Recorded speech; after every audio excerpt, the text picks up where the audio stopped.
একটি বিয়ে বাড়িতে 2 মেয়েকে খুন করা হয়েছিল আর একটি 6 বছরের মেয়ে উধাও। এই কেসের সমাধান আমরা করব আজ। আগে আপনারা দেখেছেন। বাই দাদু, বাই দিদা। স্যার, আমি ফহিমনগর নালার কাছ থেকে বলছি, সেখানে দুটো লাশ আছে। দুজনের গলাতে স্ট্র্যাঙ্গুলেশনের চিহ্ন আছে। এমন অবস্থায় বডিজ বেশি দিন প্রিজার্ভ করে রাখা একেবারে অসম্ভব। ভিসেরা ডিএনএ স্যাম্পল নিয়ে ক্রিমেশন করে দেবো। আজকের কাগজে নিতার ভারতীর ছবি ছাপা হয়েছে। 3 দিন ধরে খবরের কাগজে এই ছবিটা আমরা দিয়েছি। আপনারা আজকে আসছেন? আমার ত্রিনিতা। আর আমি ভেবেছিলাম যে ওখানে যখন রয়েছে তো ঠিকই থাকবে। আমরা ভেবেছি ওদের বাড়িতেই আছে। আর আমার মেয়ে মুক্তি কোথায়? কিন্তু আমরা তো শুধু দুটো লাশই পেয়েছি। ডুবুরিরা নালায় অনেকক্ষণ খুঁজেছে কিন্তু কিছু পায়নি। হতে পারে এটা ডাবল মার্ডার ও কিডন্যাপিং এর কেস। ভারতীর ফোনে লাস্ট কল ললিতপুরের কোন একটা পিসিও থেকে এসেছিল। স্যার, নিতা আর ওর স্বামী দীপকের মধ্যে দিনে 5-6 বার কথা হতো, কিন্তু 13ই ডিসেম্বর থেকে 16ই ডিসেম্বর পর্যন্ত দুজনের মধ্যে একবারও কথা হয়নি। আপনার কি মনে হয় যে আমার স্ত্রীকে আমি খুন করেছি? আমার নিজের বাচ্চাটাকে আমি গায়েব করে দিয়েছি? স্যার, ভারতীর ফোন রেকর্ডসেও একটা অদ্ভুত ব্যাপার আছে। অঙ্কিত মাথুর যখন আশীর্বাদ হয় তখন থেকে ডিসেম্বরের প্রথম সপ্তাহ পর্যন্ত রাত দিন কথা হতো। আর ডিসেম্বরের প্রথম সপ্তাহের পরে নো কল স্যার। 1.5 বছর আগে মেয়েটা পালিয়েছিল স্যার, যেটার বিয়ে হওয়ার কথা ছিল। ভারতী। কার সাথে?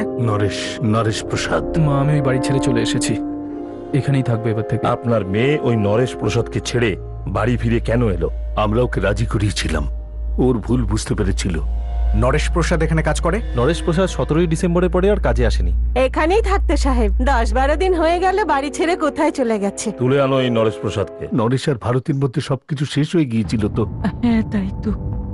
ভারতী খুব খুশি ছিল অঙ্কিতের সাথে বিয়ে করার জন্য। আর অঙ্কিত কি? অঙ্কিত অন্য কিছু জেনে ফেলেনি তো, যেটা আমরা জানি না?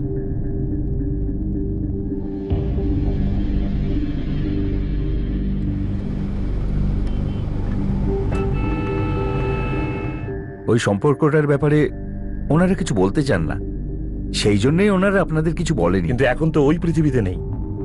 এখন তো ভারতী আর নরেশের ব্যাপারে খুলে কথা বলতে পারে, যার জন্য ভারতী নরেশকে ছেড়ে বাড়িতে ফিরে এলো। প্রশ্ন অনেক কিছু আছে, আর এই সমস্ত প্রশ্নের উত্তরই আমাদের এই প্রশ্নের উত্তর দেবে যে 6 বছরের মুক্তি এখন কোথায় আছে। স্যার, আসলে ভারতী আর নরেশের সম্পর্কের ব্যাপারে কেউ কিছু জানতোই না। সবাই জানতে পারলো তখনই যখন অঙ্কিতের বাবা ওমপ্রকাশ মাথুর অঙ্কিতের জন্য ভারতীকে পছন্দ করলো। এটা কি পালানোর আগের কথা?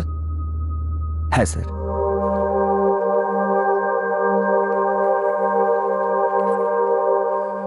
ভারতী মা, ওই ওমপ্রকাশ মাথুরের ছেলে অঙ্কিত আছে না, হ্যাঁ। তোমাকে ওদের খুব পছন্দ। কি? হ্যাঁ মা, ওমপ্রকাশ বাবু তার ছেলে অঙ্কিতের জন্য তোমাকে পছন্দ করেছে। ও খুব ভালো ছেলে, আমাদের অনেক দিনের চেনা, আবার বাবার বন্ধুও। ছেলেটা তো আমার ভীষণ পছন্দ হয়েছে। আর তোমার কি পছন্দ? কিন্তু বাবা, আমি তো সেভাবে জানি না ওকে। জানা বোঝা তো সারা জীবন ধরেই চলবে মা। তাহলে আমি ওমপ্রকাশ বাবুকে হ্যাঁ বলে দেবো? হ্যাঁ বলে দাও। ওকে কেন জিজ্ঞেস করছো? এই নাও, লজ্জা পাচ্ছে কেমন দেখো। তারপর তিওয়ারি পরিবার আর মাথুর পরিবারের মধ্যে সম্পর্ক বাড়ল, আর মোটামুটি 15 দিনের মধ্যেই ভারতী ঘর ছেড়ে চলে গেল। নরেশ প্রসাদের সাথে? আমাকে ক্ষমা করে দাও বাবা, আমি বাড়ি ছেড়ে চলে যাচ্ছি। তোমাদেরকে সত্যি বলার সাহস আমার মধ্যে ছিল না। সত্যিটা হলো, আমি নরেশকে ভালোবাসি।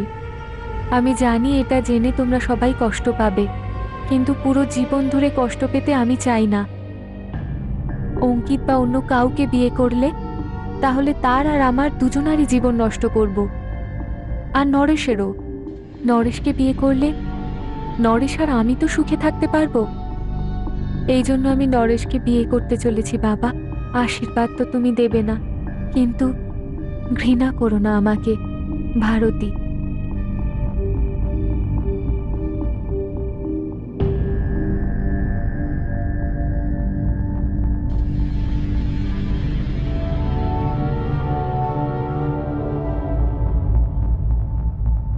ভারতীর জন্য অনেক সম্বন্ধ আসছিল স্যার। একে খুবই সুন্দরী ছিল, তারপর গ্র্যাজুয়েটও ছিল। আর ও পছন্দ করলো কাকে? একজন কাঠমিস্ত্রিকে, নরেশ প্রসাদকে, যে ওদের দোকানেই কাজ করত।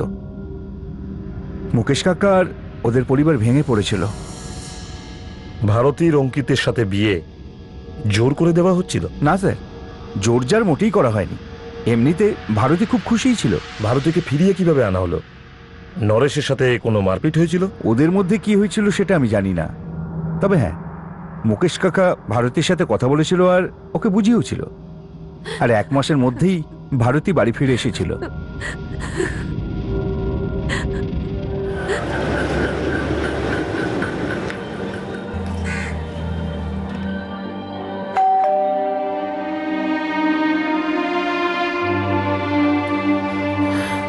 ভারতী,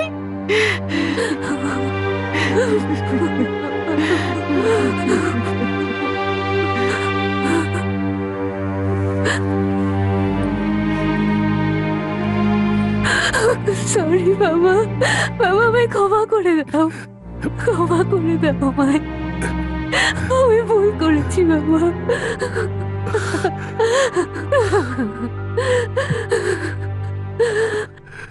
ভারতী বাড়ি ফিরে আসার পর ওর বিয়ে অঙ্কিতের সাথেই ঠিক হয়ে গেল। অঙ্কিত আর তার বাবা মা এরা কি ভারতী আর নরেশ প্রসাদের অ্যাফেয়ারের ব্যাপারে জানতেন? জানতেন স্যার, ওনারা সবাই জানতেন।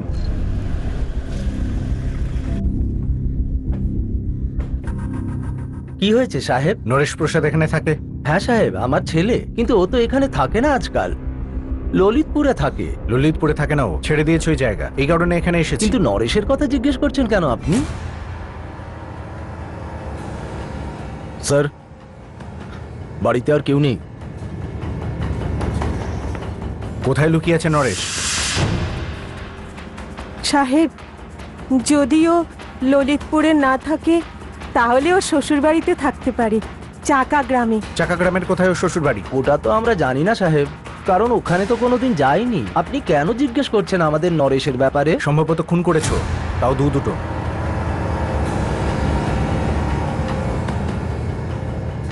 সাহেব সাহেব সাহেব সাহেব সাহেব, কার খুন করেছে ও? ভারতী, যার সাথে ওর বিয়ে হয়েছিল, আর ওর বড় বোন নিতাকে। দুজনের সাথে একটা 6 বছরের মেয়ে ছিল মুক্তি, যে গায়েব। কিছু জানো এই ব্যাপারে? ওদের ব্যাপারে তো কিছু জানি না সাহেব, কিন্তু আমার নরেশ কাউকে খুন করতে পারে না সাহেব। সব মা বাবা এই কথাই বলে। নরেশ যদি তোমাকে ফোন করে বা ওর ব্যাপারে কিছু জানতে পারো, তাড়াতাড়ি আমাদের জানাবে। আর যদি শ্বশুর বাড়িতে জানানোর চেষ্টা করো, খুব পস্তাবে।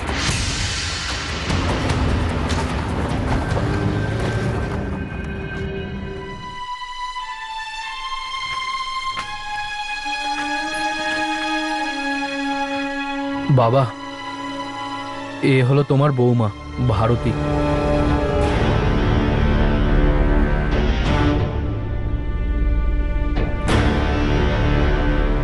বড় লোকের মেয়ে মনে হচ্ছে। হ্যাঁ বাবা, যে দোকানে আমি কাজ করছিলাম সেই দোকানের মালিকের মেয়ে। ও বিয়ে পাস। এই যে সকলের মনে কষ্ট দিয়ে বিয়েটা করেছিস, এটা তুই ঠিক করিসনি। ভালোবেসে ফেললে কি করব বাবা? যদি ভালোবাসা ভুল হয় তাহলে সারা জীবন আমি এই ভুল করব। পকেটে টাকা নেই বলে মনও কি গরিব হবে নাকি? ভারতী তো নরেশকে ছেড়ে আগেই চলে গেছিল। তারপরে নরেশ নিজের ইচ্ছায় রাখিকে বিয়ে করেছে। এই যে ভালোবাসার রোগটা হয় না নরেশের মা, এটা কুকুরের লেজের মতো,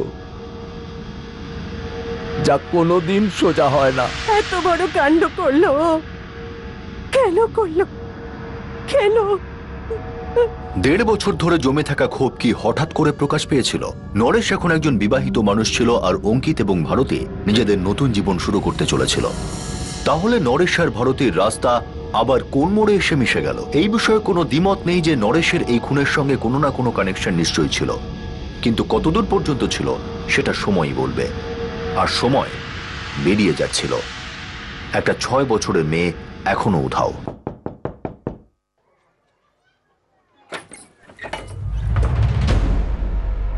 রাখি, তুমি নরেশের স্ত্রী? হ্যাঁ। নরেশ কোথায়? বাজারে গেছে, ও তো এক্ষুনি চলে আসবে।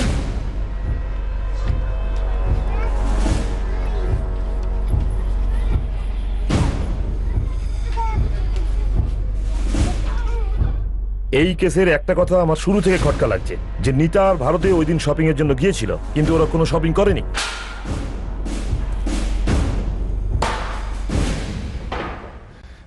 স্যার, আমাকে এখানে কেন বসিয়ে রেখেছেন? আমি কি করেছি? 15ই ডিসেম্বর রাত 8:30টার সময় ভারতী তিওয়ারির ফোনে একটা কল করা হয়েছিল। ওই কল একটা পিসিও থেকে হয়েছিল। এই পিসিওটা একটা মুদির দোকানে ছিল, এবং মুদির দোকানটা ললিতপুরে, আর ললিতপুর তোমার বাড়ির খুব সামনে। স্যার, আমি কিচ্ছু জানি না। আমরা এটাও জানি যে ভারতীকে ওই কল তুমি করেছিলে, আর এখন এটা বলো যে ভারতীর সাথে আর তুমি কি কি করেছিলে? স্যার, ভারতীকে আমি বিয়ে করেছিলাম পুরো বিশ্বাসের সাথে 1.5 বছর আগে। তারপরে ও আমাকে ছেড়ে চলে গেছে। আমাদের সব সম্পর্ক ভেঙে যায়, তারপর কোনো সম্পর্ক নেই আর। আর এখন আমি একজন বিবাহিত লোক স্যার। তাহলে সেই বিবাহিত ব্যক্তিটি 14ই ডিসেম্বর রাত্রে তার নিজের স্ত্রীকে কেন বাপের বাড়ি পাঠালো? নরেশ এখানে কবে থেকে থাকে? মনে নেই সাহেব। তোমরা দুজন এখানে কবে থেকে আছো? আমরা দুজন একসাথে আসিনি। আমি 14 তারিখে এসেছিলাম আর ও 16 তারিখে এসেছিল সাহেব। এরকম কেন? আমার স্বামী বলেছিল তুমি মায়ের কাছে চলে যাও, আমি চলে আসি। তারপর 2 দিন পরে ও চলে আসে, বলে যে আর ও বাড়িতে থাকবে না। স্যার, সে তো আমার স্ত্রী রাখি বারবার বাপের বাড়ি যাওয়ার জন্য জেদ করছিল। মায়ের কথা মনে পড়ছে, মায়ের কথা মনে পড়ছে। তো 14 তারিখ আমি ওকে বাপের বাড়ি যেতে তুমি যেতে দাওনি নরেশ প্রসাদ। তুমি তোমার স্ত্রীকে জোর করে বাপের বাড়ি পাঠিয়েছো। কেন? কেননা তুমি একটা প্ল্যান করেছিলে। মুক্তি, নিতা আর ভারতী 16 ডিসেম্বর এই 3 জনেই তোমার বাড়িতে আসার কথা ছিল। চমকে যেও না, আমরা সব জানি। কেননা নিতা আর ভারতীর ফোন রেকর্ডস আমাদের কাছে আছে, আর এদের ফোন রেকর্ডসের হিসাবে এদের শেষ লোকেশন তোমার বাড়ির আশেপাশে। বলো, এই 3 জনের কেন তোমার বাড়ি আসার কথা ছিল, আর তুমি এদের সাথে কি করেছো? স্যার, ভারতীর সাথে তো আমার সম্পর্ক 1.5 বছর আগে ভেঙে গেছিল। ও আমাদের বাড়ি কেন আসবে? আর নিতা আর ওর মেয়ে আমাদের বাড়ি কেন আসতে যাবে? স্যার, আমি এই 3 জনকে খুন করিনি। নরেশ প্রসাদ, আমি তোমাকে কখন বললাম যে 3 জনই মারা গেছে? ফহিমনগর নালায় আমরা শুধু 2টো ডেড বডি পেয়েছি, নিতা আর ভারতীর।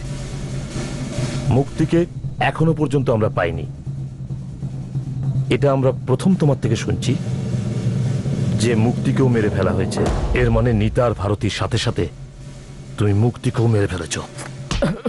নরেশ প্রসাদ, এবার সবকিছু সত্যি করে বল, না হলে তোর চামড়া ছাড়িয়ে নেব। বল। তুমি এভাবে আমাকে কি করে ছেড়ে যাওয়ার কথা বলছো ভারতী? বিয়ে হয়ে গেছে আমাদের। আমি সারা জীবন মা বাবাকে দুঃখ দিতে পারবো না নরেশ। আর আমাকে দেখতে পারবে? তুমি নিজেকে দেখতে পারবে কি? তুমি এসব ভুলে যাও, ভাবো যে কিছু হয়নি। ভারতী, তুমি রাগের মাথায় এইসব সিদ্ধান্ত নিচ্ছ। ঠান্ডা মাথায় ভাবো একবার, এইভাবে সম্পর্ক ভাঙা যায় না। আমি 2 বছর তোমার সঙ্গেই ঘর করেছি, ব্যাস। 23 বছর আমি নিজের বাড়িতে ছিলাম নরেশ। 23 বছরের রক্তের সম্পর্ক এত সহজে ভাঙা যায় না নরেশ। 2 বছরের এই আবেগকে ভুলে যাওয়া যেতে পারে নরেশ। আমাকে মাফ করে দাও। তোমাকে কষ্ট দিতে চাইনি, কিন্তু নিজের পরিবারকেও কষ্ট দিতে পারবো না। নিজের খেয়াল রেখো, আর আমার সাথে দেখা করার চেষ্টাও করবে না।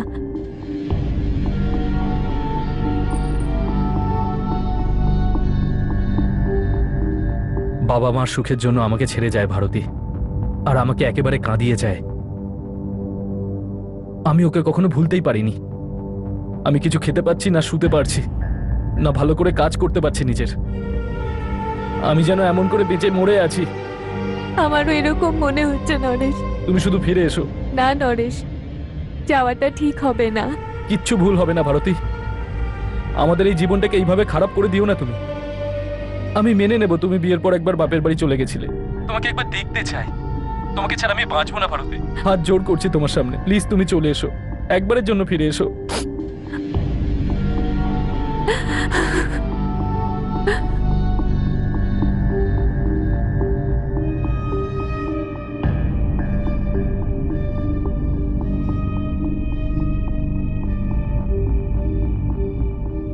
আমরা কখনো আলাদা হইনি স্যার।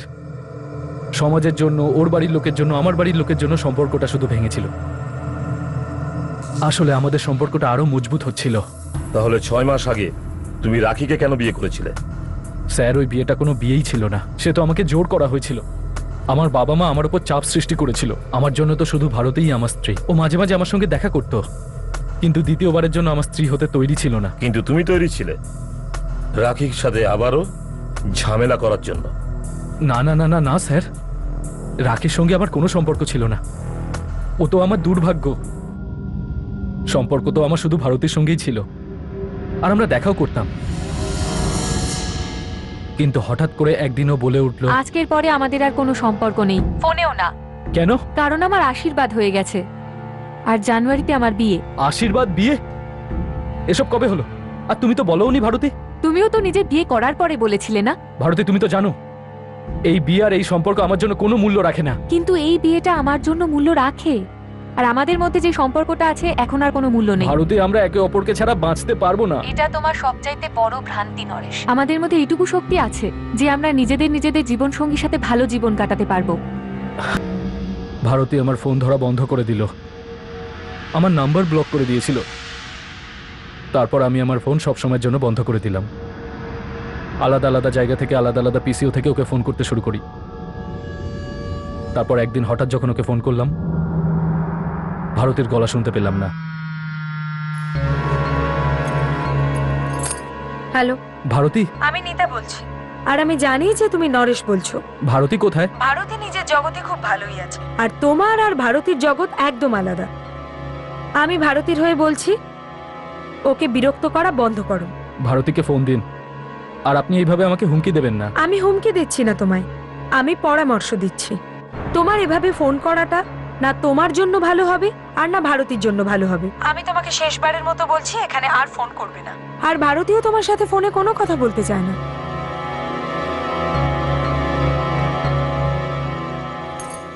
এসব বন্ধ কর ভারতী। দিদি, আমিও আমার মন থেকে জীবন থেকে ওকে সরিয়ে ফেলতে চাই, কিন্তু ও বারবার ফোন করতে থাকে।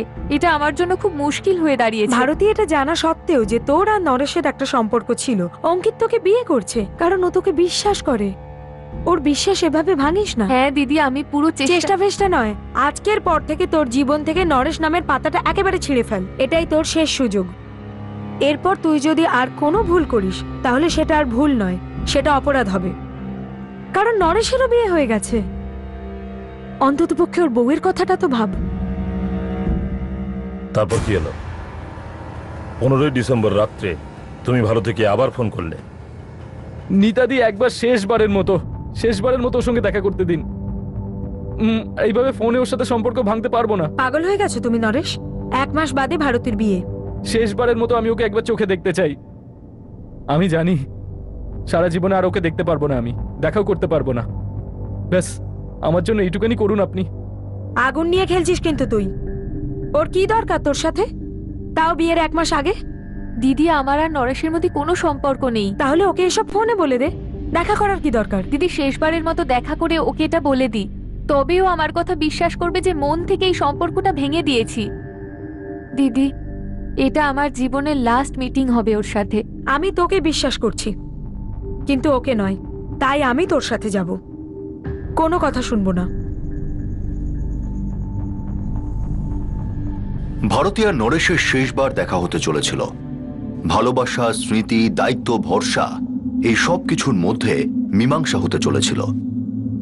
এই বিস্ফোরক সাক্ষাৎকার যাতে সীমার বাইরে চলে না যায়, সেজন্য বাড়িতে না জানিয়ে ভারতীর দিদি নিতাও তার সঙ্গে গিয়েছিল। আর দুর্ভাগ্যবশত তার 6 বছরের মেয়ে মুক্তিকেও সঙ্গে করে নিয়ে গিয়েছিল। আমি শুধু ওকে বিদায় জানাতে চেয়েছিলাম, শেষবারের মতো। কিন্তু ভারতীকে দেখার পর আমার শুধু হতাশার আগে বদলে গেল। হতাশা নয় নরেশ প্রসাদ, জেলাসি, জ্বলন, দেশ, ঈর্ষা তোমার ভেতরের বিষটাকে বার করে এনেছিল।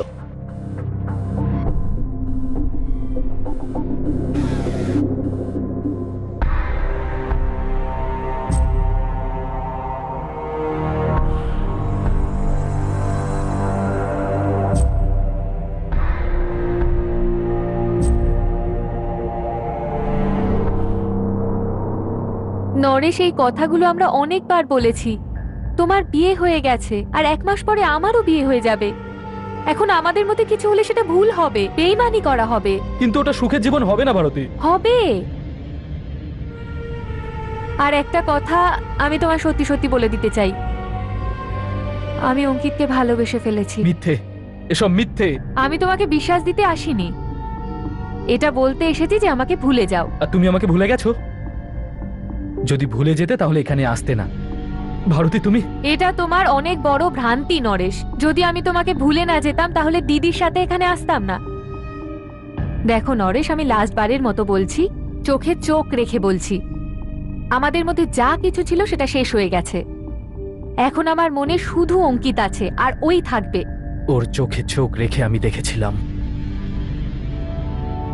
প্রথমবারের জন্য ওর চোখের মধ্যে ভালোবাসার এক বিন্দুও দেখতে পাইনি। ও মেরে ফেলেছিল আমাদের ভালোবাসাকে, খুন করেছিল আমাদের ভালোবাসাকে। বাই নরেশ।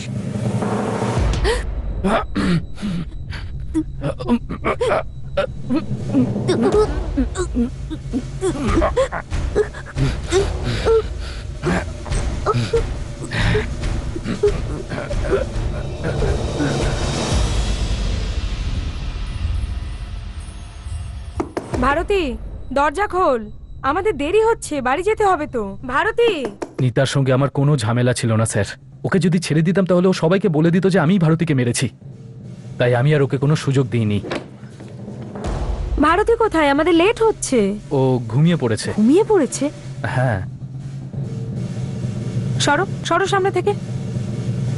ভারতী, এই ভারতী, ভারতী, ভারতী, ভারতী।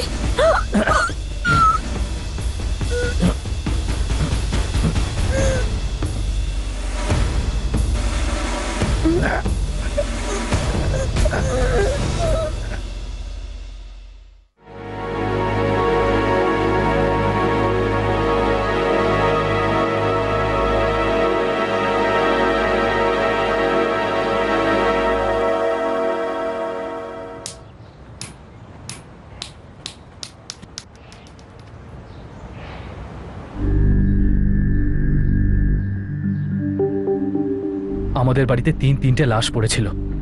আপনাকে বলে বোঝাতে পারবো না কত ভয় পেয়েছিলাম।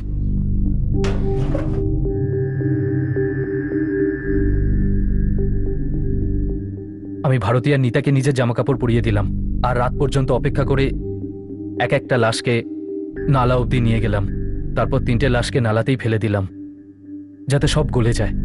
কেউ যাতে না বুঝতে পারে যে ছেলে ছিল না মেয়ে, সেজন্য নিজের জামাকাপড় পরিয়ে দিয়েছিলাম। ভারতীর বাবা ভারতী আর নিতাকে শপিং করার জন্য 10,000 টাকা দিয়েছিল। সেটা আমি নিয়ে নিয়েছিলাম, খরচ করে ফেলেছি। ওদের কাপড় আর মোবাইলস? ওগুলো নালাতেই ফেলে দিয়েছিলাম, ভেবেছিলাম কখনো ধরা পড়বো না। তোমার মতন সমস্ত অপরাধী অপরাধ করার সময় এটাই ভাবে যে সে কখনো ধরা পড়বে না, কিন্তু দেরি হলেও সমস্ত অপরাধীই ধরা পড়ে।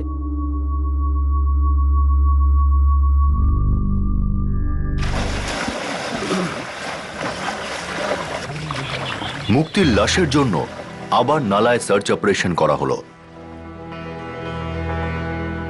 ভারতী আর নিতার বাবা মা এবং ভাইয়ের বিশ্বাসই হচ্ছিল না যে 16 ডিসেম্বর সকালে দুই বোনই তাদের কাছে মিথ্যে কথা বলেছিল যে তারা বিয়ের শপিং করতে যাচ্ছে। তারা এটা মানতেই পারছিল না যে নরেশকে ছাড়ার পরেও ভারতীর নরেশের সঙ্গে অ্যাফেয়ার চলছিল। অঙ্কিত আর তার পরিবারও এই কথায় ভীষণভাবে ধাক্কা খেল যখন তারা জানতে পারল যে নরেশের কাছ থেকে ফিরে আসার পরেও ভারতীর নরেশের সঙ্গে অ্যাফেয়ার চলছিল। দীপক তার স্ত্রী নিতাকে হারানোর পর আশা নিয়ে বসেছিল যে সে নিশ্চয়ই তার মেয়ে মুক্তিকে ফিরে পাবে, কিন্তু মুক্তির মৃত্যু সংবাদ তাকে পুরোপুরি ভেঙে দিল।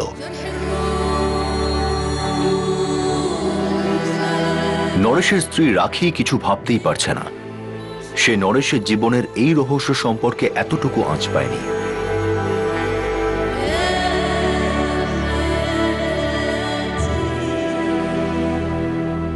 মুক্তির লাশ আজ পর্যন্ত পাওয়া যায়নি। নরেশ প্রসাদকে আইপিসির 302 ধারা অনুযায়ী খুনের জন্য, 201 ধারা অনুযায়ী প্রমাণ লোপাট করার জন্য গ্রেফতার করা হয়েছে।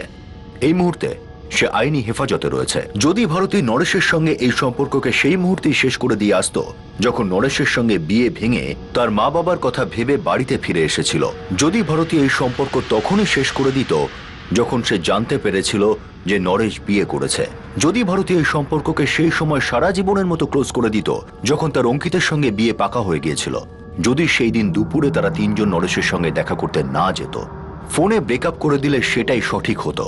আবেগের তুফানে যদি নামক প্রশ্নের উত্তর খুব কম সময়েই পাওয়া যায়, কিন্তু এই প্রশ্ন তখনই ওঠে যখন সেই তুফান ভয়ঙ্কর বিপর্যয় ঘটিয়ে যায় আর সারা জীবনের জন্য দুঃখ দিয়ে যায়। কিন্তু জুবেদা খান মাত্র 19 বছরের মেয়ে, সোজা সরল, বাস্তব জ্ঞান শূন্য। ছোট্ট বয়সী সে অনেক কিছু দেখেছিল, সহ্য করেছিল। জীবন তাকে এটা ভাবার কখনো সময়ই দিল না যে যদি। তুমি জুবেদা না? অবৈধ মেয়েও।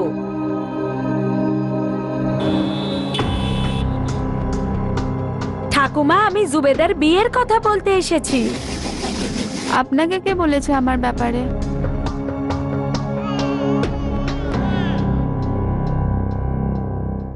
14 মার্চ 2015। 3 মাস বয়সের ছোট্ট রহমত তার মায়ের কোলে পরম শান্তিতে ঘুমোচ্ছিল। সে একেবারেই জানতো না যে তাকে আজ তার মায়ের থেকে আলাদা করা হবে।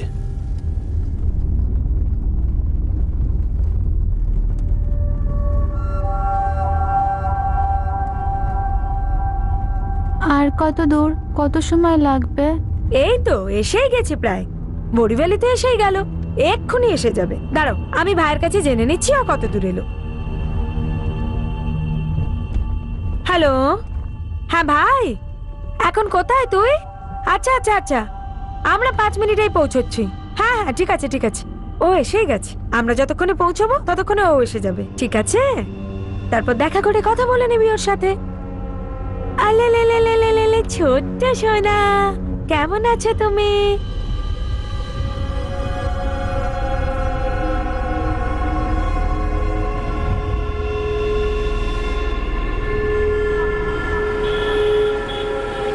বাস বাস দাদা, এখানেই রেখে দিন।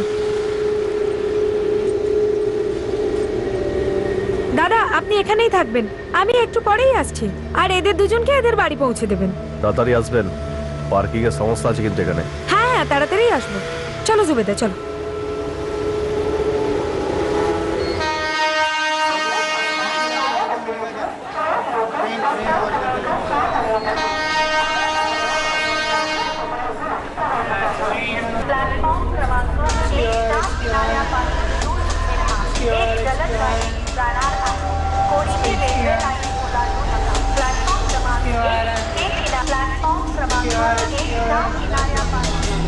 এই 6-এতেই ভাই অপেক্ষা করতে বলেছে।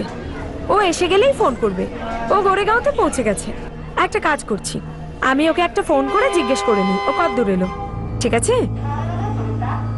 হ্যালো, হ্যাঁ ভাই, কত দূর এলি তুই? না না না, আমরা তো অনেকক্ষণ এসে গেছি। কি, স্টেশনের সামনের বাস স্টপে? আচ্ছা ঠিক আছে ঠিক আছে, আমরা ওখানেই আসছি। কি বললো? শোনো না জুবেদা, কিছু মনে করো না, মনে হয় আমারই শোনার ভুল। আমার মনে হয়েছিল ভাই ট্রেনে আসছে, ও না বাসে আসছে। ও বলল যে স্টেশনের সামনেই একটা বাস স্টপ আছে, ওখানে এসে আমাদের সাথে দেখা করছে। তাহলে যাই আমরা, চলো চলো, এই পাশেই বাস স্টপটা। আপা, অনেক দেরি হয়ে গেছে, আমার বাড়ি যেতে হবে। আর আমার বাচ্চাটারও বোধহয় খিদে পেয়েছে। আমরা যদি কাল দেখা করি চলবে? আরে না না না না না জুবেদা, আমি বুঝতে পারছি তোমার কথাটা, কিন্তু এত দূরে এসেও দেখা না করেই চলে যাবে, তাই হয় বলো? চলো, এই তো কাছেই তো।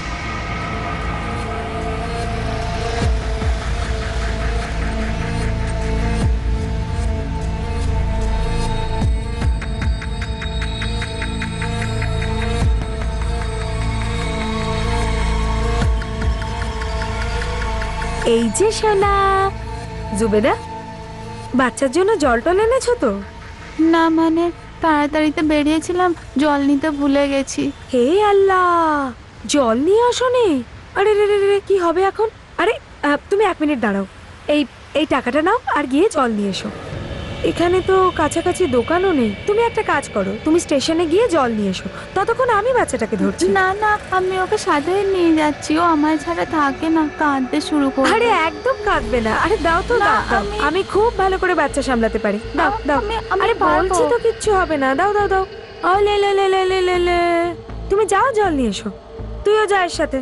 আলে লে লে লে লে লে, আরে দাঁড়িয়ে রইলি কেন, যা।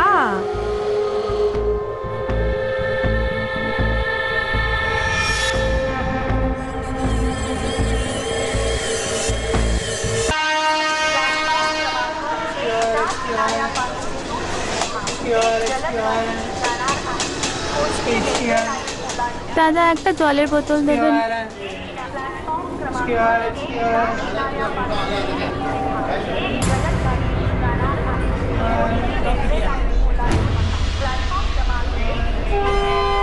দাদা, এক্ষুনি আমার সাথে একজন দাঁড়িয়েছিলেন, আপনি দেখেছেন তাকে? দেখিনি আমি।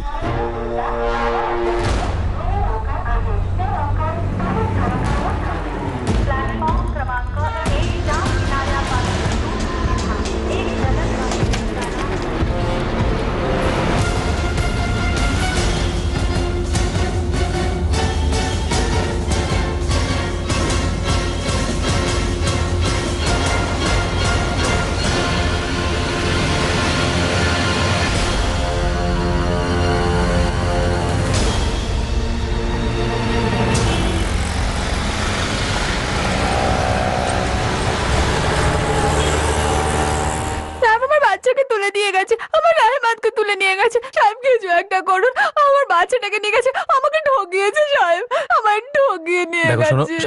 শান্ত হও। আগে বলো ওরা কারা ছিল? তুমি কেন স্টেশনে ওদের সাথে গেছিলে?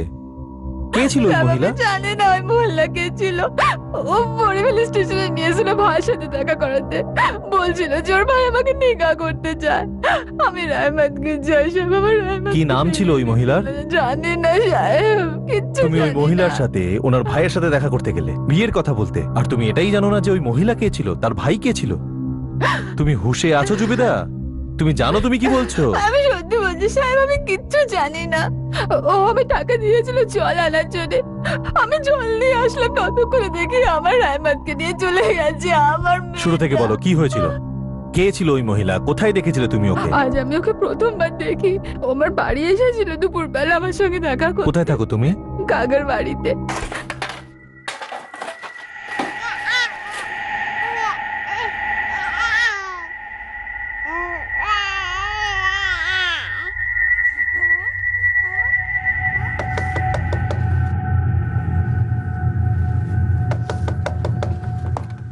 তুমি জুবেদা না? হ্যাঁ, আপনি কি? আমি ভেতরে আসতে পারি? আমার একটু দরকারি কথা আছে। তোমার ঠাকুমা আছে ঘরে? আসসালামু আলাইকুম ঠাকুমা। ওয়ালাইকুম সালাম। আপনি কে? আমি এই পাশের বস্তিতেই থাকি। আমি এখানে বসতে পারি? এই দরজাটা বন্ধ করে দাও না জুবেদা, আর এখানে এসে বসো। আমি বলছি আমি এখানে কেন এসেছি।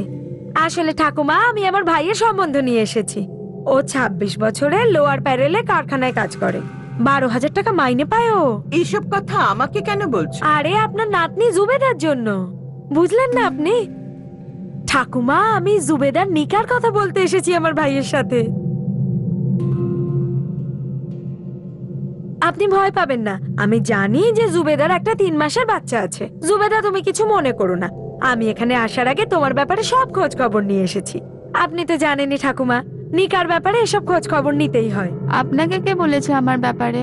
দেখুন ঠাকুমা, 19 বছরের মেয়ে যখন নিকা ছাড়াই বাচ্চার মা হয়, তখন তাকে নিয়ে তো লোকে কথা বলবেই। আমার কথায় খারাপ ভেবো না জুবেদা, কিন্তু আমার খুদা জানে যে আমার কোনো খারাপ উদ্দেশ্য নেই। আমার ভাই তোমার সাথে নিকা করতে চায়, ও রাহমাতকেও নিজের করে নেবে। ঠাকুমা, আপনিই ভাবুন, সমাজের খোঁটা শুনতে শুনতে কতদিন বাঁচবে ও। জুবেদা, আমি তোমার মনের অবস্থাটা বুঝতে পারছি। আমি দুম করে তোমার বাড়ি বয়ে এসে তোমার নিকার কথা বলছি, কিন্তু দেখো জুবেদা, জীবনে যেমন হঠাৎ করে সবকিছু গড়বড় হয়ে যায়, আবার কখনো ঠিকও হয়ে যায়। এরই তো নাম জীবন। ভাবার জন্য একটু সময় দিন। 100 বার ঠাকুমা, আর আমি তো বলবো 10 বার নয়, 1000 বার ভাবুন। আরে আমি কখন এক্ষুনি নিকার কথা বললাম? আমি তো শুধু এটুকু চাইছি যে জুবেদা আজ আমার ভাইয়ের সাথে দেখা করুক। আর জুবেদা আমার ভাই বলে আমি বলছি না, ও সত্যি খুব ভালো ছেলে। ঠাকুমা, আপনি ভেবে দেখুন, আপনার নাতনি নিজের সংসার হবে, এই বাচ্চাটা বাবার ভালোবাসা পাবে, এর থেকে বেশি আর কি চাই? কিছু মনে করবেন না ঠাকুমা, কিন্তু আপনি জুবেদা আর রাহমাতের সাথে আর কতদিন থাকবেন? কদিন বাদে রাহমাতের বাবার প্রয়োজন হবে, জুবেদার নিজের স্বামীর নাম প্রয়োজন হবে। 19 বছরের একটা মেয়ের তো নিজেরও কিছু স্বপ্ন থাকে। একবার দেখা করতে আপত্তি কোথায়? না বলতে তো আর সময় লাগে না, হ্যাঁ বলতে আপনি যত ইচ্ছে সময় নিন। কি ঠাকুমা, আমি ঠিক বলছি তো? আমার ভাই ঘন্টাখানেকের মধ্যেই কাজ থেকে ফিরবে, আর ও জুবেদার সাথে দেখা করতে চাইছে। আজই দুজনে দেখা করিয়ে দিই, চলো জুবেদা। আলেলেলেলেলেলেলে, কি সুন্দর বাচ্চা, একেও সাথে নিয়ে চলো। আমার ভাই খুব খুশি হবে ওকে দেখে। আর এমনিতেও ও বলছিল যে ও দুজনের সাথেই দেখা করতে চায়। ওই মহিলা এক নাগারে কথা বলে যাচ্ছিল, আমি আর দিদা তো কিছু বলতেই পারছিলাম না। ও শুধু একটাই কথা বলছিল যে আমার ভাইয়ের সঙ্গে দেখা করে নাও। দিদাও বললো দেখা করে আয়, আর আমি মেনে নিলাম। আমি রায়মাতকে সাথে করে নিয়ে গেলাম।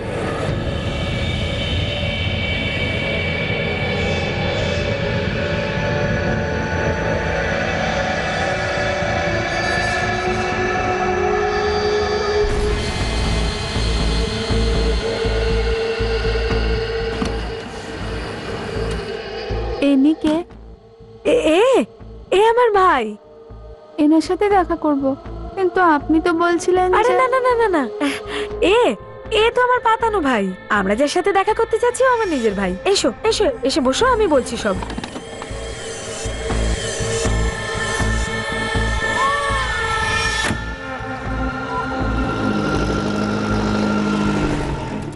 সাথে বরিবেলি স্টেশনে চলে গেলাম। তারপরেও বললো যে ওর ভাই বাস স্টপে দেখা করবে। তারপর আমরা বাস স্টপে এলাম, ও আমায় টাকা দিল জল নিয়ে আসার জন্য। আমি আর ওর পাড়াতে তো ভাই জল আনতে স্টেশনে গেলাম, আমি জল নিলাম।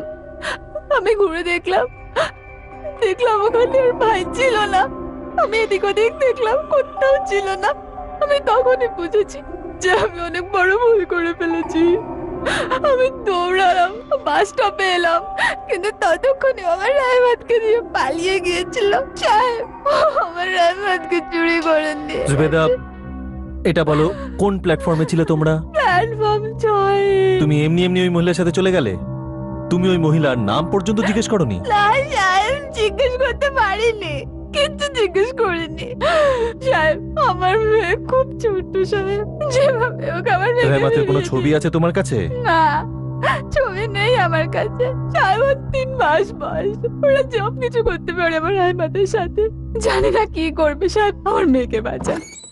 শিন্দে, জুবেদাকে বাড়ি পাঠিয়ে দাও আর খোঁজ করো ওর সম্বন্ধে, যে সত্যি ওর কোনো বাচ্চা আছে কিনা, কারণ ঘটনাটা খুবই আশ্চর্যজনক। হ্যাঁ স্যার, তা তো নিশ্চয়ই।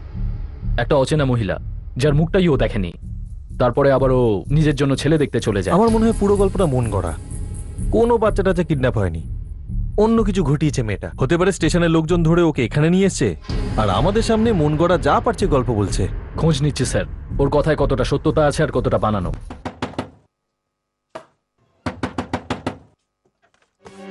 দিদা, দিদা, ওরা আমার রায়মাতকে তুলে নিয়ে গেছে। দিদা, রায়মাতকে তুলে নিয়ে গেছে। ওরা মহিলা ঠক চলছে। দিদা, আমার মেয়েটাকে নিয়ে পালিয়ে গেছে। কেন নিয়ে গেল? আমার রায়মাত। দিদা। পুলিশের জুবেদার কথা কোনোভাবেই বিশ্বাস হচ্ছিল না, তাই তারা জুবেদা আর রহমতের বিষয়ে খোঁজ খবর নেওয়া শুরু করে দিল। ম্যাডাম, অবৈধ মেয়েও। কে, জুবেদা না রেহমাত? জুবেদার তো জানি না, শুধু এইটুকু জানি যে জুবেদার মা বাবা কয়েক বছর আগে মরে গেছে, তখন থেকেই ও ওর দিদার কাছে থাকে। কিন্তু আমি তো রেহমাতের কথা বলছি আপনার সাথে। রেহমাতের মা হয় না জুবেদা? হ্যাঁ, কিন্তু রেহমাতের বাবা কে কেউ জানে না। হয়তো জুবেদাও এটা জানে না। কি কাজ করে জুবেদা? নোংরা কোড়ায়, সারাদিন নোংরায় ঘুরে বেড়ায়। একটুও লজ্জা নেই, বড় পেট নিয়ে সারা বস্তিতে ঘুরে বেড়াতো। স্যার, বরিবালি সিসিটিভির ক্যামেরা থেকে স্টেশনের এই ফুটেজটা আমরা পেয়েছি। জানি না স্যার কার সাথে কি সম্পর্ক ছিল। গোটা বস্তি জুবেদাকে থুতু করত এই বাচ্চাটা জন্মের পর। বিয়ে না হতেই বাচ্চাটা হয়ে গেছিল স্যার, অবৈধ। এই তো 3 মাস আগেই হয়েছিল মেয়েটা। এই পাশেই যে মিউনিসিপ্যালিটি হাসপাতাল আছে ওখানে। কার বাচ্চা ছিল? আমি কি স্যার, কেউই জানে না ওটা কার বাচ্চা ছিল। কে নিয়ে গিয়েছে ওই জুবেদার বাচ্চাকে? বস্তিতে কারোর সাথে শত্রুতা? ভালো সম্পর্ক কারোর সাথে ছিল না, কিন্তু আবার শত্রুতাও ছিল না কারোর সাথে। কিন্তু স্যার, অপহরণ তো বড় লোকের বাচ্চারা হয়। এই কাগজ কুড়ানির বাচ্চাটাকে কেউ কেন চুরি করবে? তুই বলতে চাইছিস জুবেদা নিজেই বাচ্চাকে কারুর কাছে ছেড়ে এসেছে বা কাউকে দিয়ে দিয়েছে? স্যার, আমি এটা বলছি যে অবৈধ বাচ্চার হাত থেকে পার পাওয়ার জন্য সবাই যা খুশি করতে পারে।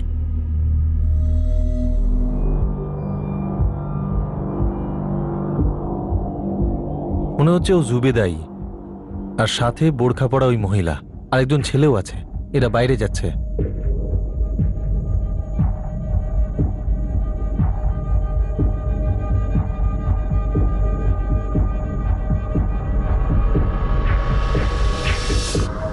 এর মানে জুবেদা যেটা বলেছিল সেটা ঠিকই বলেছে। ও বাচ্চাকে নিয়ে বোরখা পরা মহিলার সাথে স্টেশনে গেছিল আর ওই মহিলা ওর বাচ্চাকে নিয়ে চলে যায়। মনে হচ্ছে এটা কিডন্যাপিং এর কেস। কিন্তু একটা কথা ভাবাচ্ছে যে কেউ একটা গরিবের বাচ্চাকে কিডন্যাপ করে কি পাবে? স্যার, যদি জুবেদার গল্প সত্যিও হয়, তাহলে ও অত সহজে ওই মহিলার কথা কেন মেনে নেবে আর এত দায়িত্ব জ্ঞানহীন ভাবে ওই নিজের মেয়েকে ওর কাছে রেখে? সেই ব্যাপারটা তো আমিও জানতে চাই, যে জুবেদা কি সত্যি ও বাচ্চাটার মা? স্যার, বাচ্চাটা জুবেদারই। 3 মাস আগে ডাগারবাড়ি মিউনিসিপাল হসপিটালে বাচ্চাটার ডেলিভারি হয়েছিল। জুবেদা যে কাবাডিওয়ালার কাছে মালগুলো বেচতো, ওই এই কথাটা বলেছে। জুবেদার প্রতিবেশীর সাথে কথা হলো, উনি বললেন বাচ্চাটার মা জুবেদাই। কিন্তু স্যার, বাচ্চাটার বাবার সম্পর্কে কেউ কিছু জানে না। বস্তিবাসীরা বাচ্চাটাকে অবৈধ বলতো স্যার, তাই খুব কথা শোনাতো জুবেদা আর তার ঠাকুমাকে। কোথাও এরকম নয় তো স্যার, জুবেদা নিজের দায়িত্ব এড়িয়ে যাওয়ার জন্য সব গল্প ফাঁদছে। হয়তো নিজেই ওই মহিলার কাছে ওর বাচ্চাকে তুলে দিয়ে এসেছে। দিদা, আমার রেহমাতকে ফিরিয়ে দাও, আমার মেয়েকে ফিরিয়ে এনে দাও। এটাও তো হতে পারে যে জুবেদা ওই বাচ্চাটাকে চাইতোই না, হয়তো ও বাচ্চাটাকে বিক্রি করতে চাইতো, কিন্তু এটা দেখাতে চাইছে যে ওর বাচ্চাকে নিয়ে কেউ পালিয়ে গেছে। ও স্টেশনে অ্যাক্টিং শুরু করে, হয়তো অ্যাক্টিং একটু বেশি হয়ে যায়, লোকেরা ধরে আমাদের কাছে নিয়ে আসে, তারপর ও যা মনে আসে সেই গল্প আমাদের শোনায়। চল এবার, তাড়াতাড়ি চল। আবার এটাও হতে পারে স্যার, জুবেদা হয়তো কিছু জানেই না এই ব্যাপারে। এক তো জুবেদার বয়স অনেক কম, তার উপর পড়াশোনাও জানে না। হতে পারে জুবেদার কাছ থেকে ওই মহিলা সুযোগ নিয়েছে।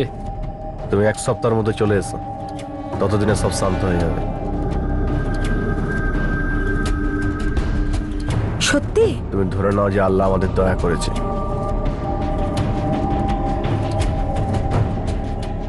যদি আমাদের জুবেদার এই ছোট বাচ্চাটাকে খুঁজতে হয়, তাহলে সবার আগে এই লোকটাকে খুঁজতে হবে। একে পেলে, এর মুখ খুললে তবে এই কেসটা জানা যাবে। আর খোঁজ নাও জুবেদার বাচ্চার বাবাকে, এক গরিব মায়ের সন্তান যাকে তার বাবা নেয়নি, তাকে নেওয়ার জন্য এত বড় প্ল্যানিং করা হয়েছে। এর পেছনে অনেক বড় কারণ হবে।